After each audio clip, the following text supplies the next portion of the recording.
Studies show that when given the choice, people pick the quickest, easiest path many times, but that can go against the discipline that we really need with our mental health in mind. Our 9 News wellness expert and psychotherapist Heather Hahn joins us now for that conversation about the benefits of structure for adults. Good morning. Good morning, Gary. So what are some of the ways that structure and discipline improve our mental health? Yeah, so structure and discipline protect us and they keep us true to our values.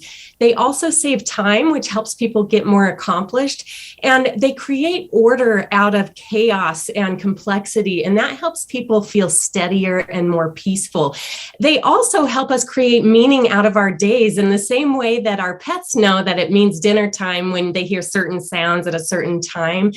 And the social structures that we create help us feel connected and accepted. And so structure and discipline really strengthen us in a lot of ways.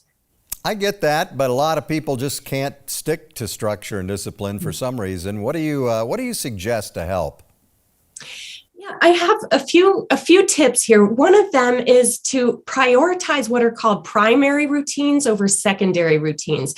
And primary routines meet our basic biological needs. So getting enough sleep, eating a healthy diet, hygiene. Secondary needs have more to do with our circumstances and preferences. So that would be work, school, social life, personal goals. And our primary routines are what give us health and energy to meet our secondary routines successfully. One other thing is to repeat a new discipline daily for 10 weeks, because repetition creates new neural pathways that make discipline easier. And the more complex the structure, and the routine, the longer it takes to become a habit. But the latest research shows that about 66 days or 10 weeks is how long it takes for a habit to typically form. So you could count down the time and also know that occasionally falling off the routine doesn't prevent it from forming. So you just get back on and keep going. And then one last thing is to fit new routines into your current lifestyle, because too many changes, like New Year's goals, is difficult to sustain no matter how much willpower a person has. So just pick one or two.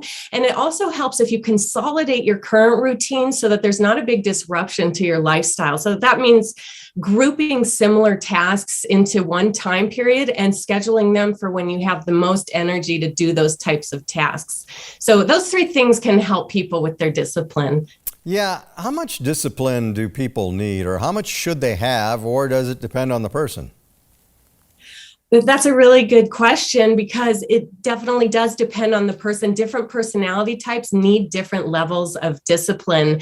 And it's possible to have too much discipline. And that can cause, just like having too little, it could cause people to lose sleep, feel trapped, lose energy. So the goal is to avoid being constantly rushed, but also having too much free time. And I just suggest that people experiment and find what level of discipline is sustainable over the long term for them.